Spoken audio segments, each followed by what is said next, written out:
ప్రభావతిని అవమానిస్తున్న రోహిణి చెంప పగలగొట్టిన మీనా, షాక్లో మనోజ్, ఆనందంలో బాలు, సత్యం. ఇంతకు ఏం జరిగింది? అసలు ప్రభావతిని రోహిణి అవమానించడం ఏంటి? మరి రోహిణిని మీనా కొట్టడం ఏంటి? అసలేం జరిగిందనేది వీడియోలో చూసి తెలుసుకునేద్దాం. గుండె నిండా గుడిగంటలు అప్కమింగ్ ఎపిసోడ్స్లో ఏం జరగబోతుందో ముందుగా తెలుసుకోవాలి అనుకుంటే వీడియోని లైక్ చేయండి, ఛానల్ని సబ్స్క్రైబ్ చేసుకోండి, పక్కనే ఉన్న బెల్ సింబల్లో ఆల్ పై క్లిక్ చేయండి. ఇలా చేయడం వల్ల అందరికంటే ముందుగా చూడవచ్చు.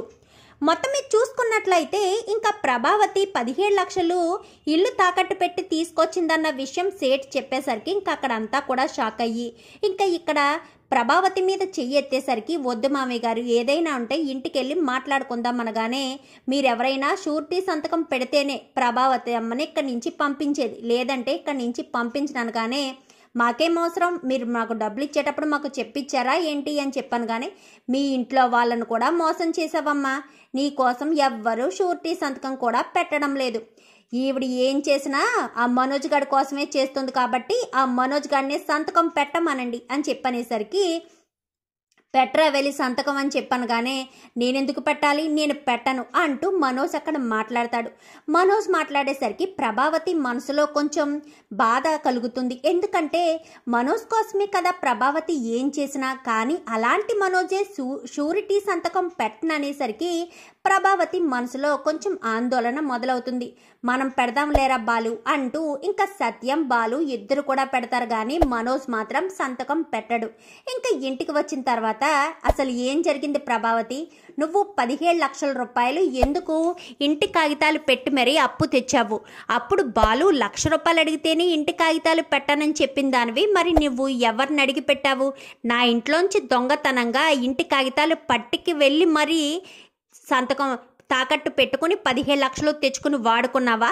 ఎవరికిచ్చావు అంటూ మాట్లాడేసరికి, అది అనగానే, చెప్పు లక్షావతమ్మ, నువ్వు మాట్లాడకపోతే ఎలా తెలుస్తుంది? ఈ లక్షల మింగినోడికే దోచిపెట్టావు కదా నువ్వు. ఆ 40 లక్షలతో పాటు ఈ 17 లక్షలు, ఆ 1,00,000 మొత్తం 58 లక్షలు. అమ్మ, 1/2 కోటి పూలకంప చెప్పినట్టు 58 లక్షలు వచ్చింది అంటూ ఇంకా మాట్లాడేసరికి, నువ్వు ఉండరా బాలు అని చెప్పాను. కానీ చెప్పు ప్రభావతమ్మ, చెప్పు, నాన్న అడుగుతున్నారు కదా. అంత శాంతంగా అంత సున్నితంగా ఏ భర్త ఏ భార్యని అడగడు. 58 లక్షలు పోగొట్టావు నువ్వు, ఒక్కసారి ఆలోచించుకుని సమాధానం చెప్పాను. కానీ చెప్పు ప్రభా, ఏం మాట రావడం లేదేంటి? ఉత్తప్పుడు ఓ తెగ నోరిచుకుని పడిపోతావు కదా. 1,00,000 రూపాయలు శివ దొంగతనం చేశాడని ఇంకా వాళ్ళ పుట్టింటి వాళ్ళని, మీనాని, మొత్తం అందరినీ కూడా నిలదీసి మాట్లాడేవు. మరి నువ్వు చేసిన తప్పేంటి? నీకు ఈ విషయం అప్పుడు నీకు గుర్తు రాలేదా? నేను తప్పు చేశాను, ఈ తప్పు ఏదో ఒక రోజు బయట పడుతుంది అన్న భయం, బాధ నీ మనసులో కలగలేదా? చెప్పు అంటూ ఇంకా సత్యం నిలదీసేసరికి, అది కాదండి అంటూ మాట్లాడగానే, ఒక్క నిమిషం ప్రభావతమ్మ, ఇది కోర్టు, ఆయన జడ్జి గారు కదా, ఒక్క నిమిషం బోన్లో నిలబెడతాను అంటూ ఒక చిన్న పట్టి మంచాన్ని తీసుకొచ్చి నిలబెడతాడు.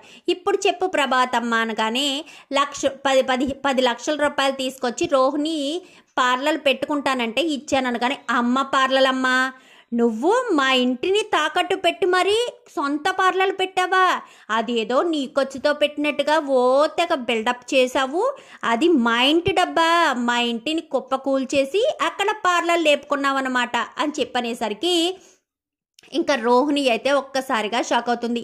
అత్త ఎందుకు ఎలా చెప్పేశారు నా పేరు అనుకుంటూ విసుక్కుంటూ ఉంటుంది. ఏంటి పార్లలమ్మా, ఏ నోట్లోంచి మాట రావడం లేదేంటి? వీడేమో 40 లక్షలు మింగేశాడు, నువ్వేమో 10 లక్షలు మింగేశావు, మరి ఉన్న 7 లక్షలు ఏమైనా ప్రభావతమ్మ అని చెప్పనేసరికి, రోహిణికి పెళ్ళికే నగలు కొన్నాను, 7 లక్షలు పెట్టాను. కానీ ఓహో, అంటే మొగుడేమో 40 లక్షలు, పెళ్ళమేమో 17 లక్షలు, ప్రభావతమ్మ 1,00,000. ఇలాగ అందరూ కూడా లక్షల మీద లక్షలు మింగేస్తే మరి మీవేమైపోవాలి? ఏంటి నాన్న, నీకు కూడా మనోజ్ ఒక్కడే కొడుకా ఏంటి? వాడికి మాత్రమే దోచిపెడతావా ఏంటి అని చెప్పాను. కానీ మధ్యలో నేనేం చేశానురా, నేనెక్కడిచ్చాను, అంతా మీ ప్రభావతమ్మే కదా ఇచ్చుకుంది అని చెప్పనేసరికి, చెప్పు పార్లలమ్మ, ఏం చెప్తావు చెప్పు, మాట్లాడు. ఉత్తప్పుడు నీ మొగుడినేమైనా అంటే ఓ కారం తిన్న కాకిలాగా కైకైమైపోతావు ఈ ప్రభావతమ్మ నువ్వు కూడాను. మరి ఇప్పుడు ఎందుకు సైలెంట్గా ఉన్నారు? ఓహో, నువ్వు 17 లక్షలు మింగేవనా అని చెప్పనేసరికి ఏంటి బాలు ఏం మాట్లాడుతున్నావు అని చెప్పాను. కానీ నువ్వు డబ్బులు తీసుకోలేదా అనగాని అత్తయ్య గారు అసలు మీకు బుద్ధి జ్ఞానం ఉందా? మీరు డబ్బులు ఇచ్చినప్పుడు ఇంట్లో వాళ్ళకి చెప్పాలి కదా. ఇంట్లో వాళ్ళకి చెప్పకుండా ఎవరిమ్మన్నారు? నేను చెప్పానా మీకు? మీ ఇంట్లో వాళ్ళకి చెప్పకుండా దొంగతనంగా ఇల్లు తాకట్టు పెట్టి నాకు డబ్బులు ఇవ్వమని మీకే కనుక ఇంగిత జ్ఞానం ఉండుంటే డబ్బులు ఇచ్చేటప్పుడే మామయ్య గారికి ఇంట్లో వాళ్ళకి చెప్పుంటే సరిపోయేది కదా. మరి మీరు అప్పుడు చెప్పకుండా నన్ను తప్పు పడతారేంటి? అయినా మీరు నాకు 17 లక్షలు 10 లక్షలు ఇచ్చారని గ్యారంటీ ఏంటి? మీరు నాకేమన్నా షూరిటీ సంతకాలు ఏమన్నా పెట్టించుకున్నారా అంటూ మాట్లాడేసరికి ఏం మాట్లాడుతున్నావు రోహిణి? నీకే కదా నేను ఆ రోజు 10 లక్షలు కూడా ఇంటిని తాకట్టు పెట్టి మరీ తీసుకొస్తున్నాను. మీ నాన్న పెళ్ళైతేనే కానీ నీకు ఒక్క రూపాయి కూడా ఇవ్వరని, పెళ్ళైన వెంటనే 10 లక్షల రూపాయలు మీకు ఇచ్చేస్తానని నువ్వు చెప్తేనే కదా ఇంటిని తాకట్టు పెట్టి మరీ నా కొడుకు పెళ్లి కోసం నీకు డబ్బులు తీసుకొచ్చి ఇచ్చాను. ఇప్పుడేంటి ఎలా మాట్లాడుతున్నావు అని చెప్పనేసరికి ఏంటత్తయ్య ఇంటిని తాకట్టు పెట్టానని మీరు ఆ రోజు నాకు చెప్పలేదు. మీ దగ్గర ఉన్నాయేమో ఇచ్చారేమో అనుకున్నానని చెప్పాను. కానీ లేదు, నేను ఆ రోజు చెప్పాను అనగానే చూడు ప్రభావతమ్మ, నువ్వు చెప్పావో ఆవిడ విన్నదో లేదో నాకు తెలియదు. మొత్తానికైతే ఆవిడకి 10 లక్షలు ఇచ్చావు కదా. ఇప్పుడు బాగుందా నిన్ను ఇన్ని మాటలంటుంటే అని చెప్పనేసరికి అంతా మీరే చేశారు అత్తయ్య. మీ కొడుకుని ఇలా చేతకాని వాడలా మీరే చేశారు. మీరే గనక చెప్పుంటే నాకు ఇంతమందిలో ఇలా నిలబెట్టి బాలు ఇన్ని మాటలు అనేవాడు కాదు కదా. అయినా నిన్నేమన్నా నేను కాళ్ళు చేతులు పట్టుకుని బ్రతిమాలేశానేంటి? మీరే నా కొడుకుని పెళ్లి చేసుకో, నీకు పార్లర్లు పెట్టుకోవడానికి 10 లక్షల రూపాయలు నేనే ఇస్తానని కావాలని తీసుకొచ్చి ఇచ్చారు. మీకు బుద్ధి జ్ఞానం ఉండుంటే ఆ రోజే మీ భర్త దగ్గర చెప్పేవారు. మీ భర్త దగ్గర మీరు నిజాన్ని దాచిపెట్టి నన్నెందుకంటారు? నన్నెందుకు అంతలోనూ నవ్వుల పాలు చేస్తారు? ఏదో మీ ఇంటి సొమ్మును నేను తీసేసుకున్నట్టు. అయినా నేనేమన్నా పరాయి వ్యక్తిన? ఇంటి కోడలనే కదా. ఇంటి కోడలికి ఆఫ్టర్ ఆల్ 10 లక్షల రూపాయలు కూడా ఇచ్చే కుటుంబం కాదా ఇది? మీరు ఇవ్వలేరా? ఇవ్వలేని అత్తగారు మీరు ఎందుకు ఇంటి పెద్దగా ఉండడం అంటూ ఇంకా ప్రభావతినైతే తీసి పాడేసేటట్టుగా మాట్లాడేసరికి ప్రభావతి షాక్ అయిపోతుంది. రోహిణి ఏనా ఎలా మాట్లాడుతుందో అనగానే అవునమ్మా, నువ్వు ఆ రోజే నాన్నకు చెప్పాల్సింది కదా.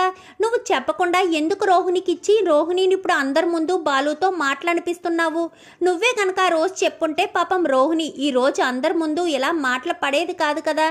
అంతా నీ తప్పేనమ్మా, రోహిణి తప్పేమీ లేదు. రోహిణికి ఇచ్చావు కానీ ఇంట్లో వాళ్ళకి చెప్పాలి కదా అని చెప్పానుగానే అవును అత్తయ్య గారిదే తప్పు అంటూ రోహిణి మాట్లాడేసరికి మీనాకు కోపం వచ్చి రోహిణి చంప చెల్లు అనిపిస్తుంది. నువ్వెందుకు నన్ను కొడుతున్నావు అనగానే నేను ఇంటి కోడల్ని, అర్థమవుతుందా? అత్తయ్య గారిని అంత తక్కువ చేసి మాట్లాడతావేంటి? అత్తయ్య గారు నీకు డబ్బులు ఇవ్వడం ఆవిడ బుద్ధి జ్ఞానం లేకుండా ఇంగిత జ్ఞానం లేకుండా చేసిన పన. ఆవిడ వయసుకైనా విలువివ్వాలి. ఆవిడ మన అత్తయ్య గారు, ఇంటి పెద్ద, ఆవిడకైనా విలువివ్వాలి. ఆవిడ ఎలాంటిదైనా కావచ్చు, ఆవిడకి విలువిచ్చి మాట్లాడాలి కదా. నువ్వు ఇంట్లో అడుగుపెట్టిన కానించి నీకు తెలియదా? నువ్వైనా చెప్పాలి కదా నేను ఇంటి పార్లర్ కోసం నేనే 10 లక్షలు తీసుకున్నానని. అది నువ్వు చెప్పడం మానేసి ఇప్పుడు కూడా ఈ విషయం వచ్చిన తర్వాత అయినా నువ్వు చెప్పాలి కదా. నువ్వు ఆ విషయం చెప్పకుండా దాచిపెట్టి అత్తయ్య గారు బయటకు చెప్పేసరికి నువ్వేంటి అంతలా రెచ్చిపోయి మరి అత్తయ్య గారిని తక్కువ చేసి మాట్లాడుతున్నావు? అత్తయ్య గారు ఇంటి పెద్ద, నిన్ను ఎంతో ప్రేమగా చూసుకున్న అత్తయ్య గారికి నువ్వు ఇచ్చే విలువ ఇంతేనా? నీకుండాలి ఇంగిత జ్ఞానం. పెద్దంతరం చిన్నంతరం లేకుండా నోటుకొచ్చినట్టల్లా మాట్లాడితే నీకుండాలి ఇంగిత జ్ఞానం. ఎప్పటికైనా అర్థమైందనుకుంటే అత్తయ్య గారు ఎవరు ఎలాంటి వాళ్ళో మీకు అలాంటి వాళ్ళే కరెక్ట్ అనగానే కరెక్ట్గా చెప్పావు పూలగంప. మా అమ్మకు మంచి చేసేవాళ్ళు అందరూ అవసరం లేదు. ఇలాగా దెప్పు పొడిచేవాళ్ళు, వెనకాల గోతులు తీసేవాళ్ళు, ఈ లక్షలు మింగినోడు లాంటి వాడు స్వార్థపరుడు, ఇలాంటి వాళ్ళే కావాలి. చాలా బాగుంది అని చెప్పనేసరికి అర్థమైందా ప్రభా ఎలాంటి వాళ్ళు ఎవరో?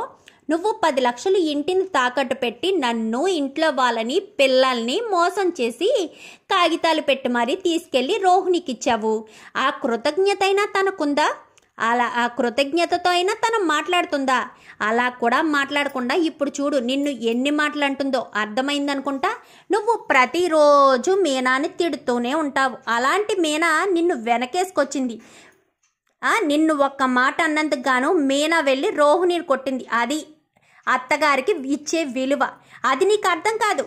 నువ్వెప్పుడు ఇస్తే కదా, నువ్వెప్పుడైనా మీ అత్తగారికి విలువనిస్తే, మీ అత్తగారి గురించి నీకు తెలిస్తే అప్పుడు నీకు అర్థమవుతుంది కోడలుగా నువ్వు ఎలా ఉండాలో, నీ ఇంటికి వచ్చిన కోడలు ఎలా ఉండాలో. నీకు అవేమీ తెలియదు. నువ్వే అత్తగారికి విలువ ఇవ్వలేనప్పుడు రోహిణి ఎలా ఇస్తుందిలే అని చెప్పనేసరికి, ఇప్పుడు డబ్బులు ఎవరు తీర్చాలి నాన్న అనగానే, ఎవరు ఎందుకు తీరుస్తారు, పార్లర్ అమ్మే తీర్చాలి అని చెప్పనేసరికి, అవును నిజమే రోహిణియే తీర్చాలనగానే, నేనెందుకు తీరుస్తాను అనగానే, నువ్వే తీసుకున్నావు కాబట్టి 10 లక్షల రూపాయలు 7 లక్షలకు నగలు, ఆ నగలు ఎక్కడున్నాయి అనగానే తీసుకొచ్చి ఇచ్చేస్తుంది. ఇదిగో నాకు ఇచ్చిన నగలు అని చెప్పి నగలు తీసేసుకుంటుంది. 10 లక్షల రూపాయలు కూడా ఇస్తే తీసుకువెళ్ళి కడతాం. వడ్డీ డబ్బులు 1,00,000 రూపాయలు, మొత్తం 18 లక్షలు. 18 లక్షలకి ఇవి ఎంత వస్తాయో చూసి మిగిలిన డబ్బులకి ఎంత తొందరగా వీలైతే అంత తొందరగా అనేసరికి వాళ్ళ మేనమామ ఫోన్ చేశాడండి. వాళ్ళ మేనమామ వాళ్ళ నాన్న కొంట్లో బాగోలేదని ఫోన్ చేశాడు అని చెప్పాను. కానీ ఇంకేముంది, వాళ్ళ నాన్నని అడిగి ఇచ్చేస్తుందేమోలే, పెళ్ళయిన తర్వాత వాళ్ళ నాన్న డబ్బు ఇస్తానన్నాడు కదా అంటూ మాట్లాడేసరికి ఒక్కసారిగా రోహిణి షాక్ అయిపోతుంది. ఇదేంటిది, మా నాన్నని అడిగి నేనెక్కడి నుంచి తెచ్చివ్వాలి, అసలు నాకు తండ్రి ఉంటేనే కదా అని చెప్పి రోహిణి కంగారు పడుతూ ఉంటుంది. ఏంటి రోహిణి, నోటంట మాట రావడం లేదు, అత్తయ్య గారిని ఇప్పటి వరకు ఓ మాటలంటూ ఎగిరెగిరి పడ్డావు కదా, మరి ఇప్పుడు మాట్లాడవేంటి, మాట్లాడు, ఆ డబ్బులు ఎలా తీసుకొచ్చిస్తావు, అత్తయ్య గారు అప్పు చేసి ఇంతమంది ముందు తలదించుకుని ఉండే పరిస్థితికి తీసుకొచ్చింది నువ్వే కదా అని చెప్పాను. కానీ అసలు నువ్వెవరు నన్ను ప్రశ్నించడానికి అనగానే, నోరు మూసై అంటూ ప్రభావతి మాట్లాడుతుంది. తను ఈ ఇంటి కోడలు, నా కొడుకు భార్య, అర్థమవుతుందా, తనకు ఇంట్లో ప్రతి ఒక్కటి చెప్పే హక్కు, అధికారం, అడిగే అర్హత ఉన్నాయి. తను అడిగినా నువ్వు సమాధానం చెప్పాలి. నువ్వు 10 లక్షలు తీసుకున్నావు కదా, డబ్బులు ఎప్పుడిస్తావు అంటూ ప్రభావతి మాట్లాడేసరికి ఒక్కసారిగా సత్యం, బాలు అందరూ కూడా షాక్ అయిపోతారు. లక్షావతమ్మ, నువ్వేనా ఇలా మాట్లాడేది, మీనాను వెనకేసుకొచ్చి మాట్లాడుతున్నావు అనగానే ఇప్పుడు అర్థమైందండి ఎవరు ఎలాంటి వాళ్ళో, ఎవరు నా మేలు కోరుకుంటారో. పెళ్ళం రావడంతో వాడు మారిపోయాడు, ఇప్పుడు వాడు పెళ్ళం మీదకి వచ్చేసరికి రోహిణి మారిపోయింది, అంతా అర్థమైంది అని చెప్పి ప్రభావతి అంటుంది. మరి ఇప్పుడు ఆ 17 లక్షల అప్పు ఎవరు తీరుస్తారు, ఎలా తీరుస్తారు, మరి రోహిణి గురించి నిజం ఎప్పుడు బయటపడుతుంది. మరి ఇప్పటికైనా ప్రభావతి రోహిణి గురించి, మనోజ్ గురించి నిజాలు తెలుసుకుని మీనాను అర్థం చేసుకుంటుందా, అసలు ఏం జరగబోతుందనేది రాబోయే ఎపిసోడ్స్లో చూసి తెలుసుకునేద్దాం.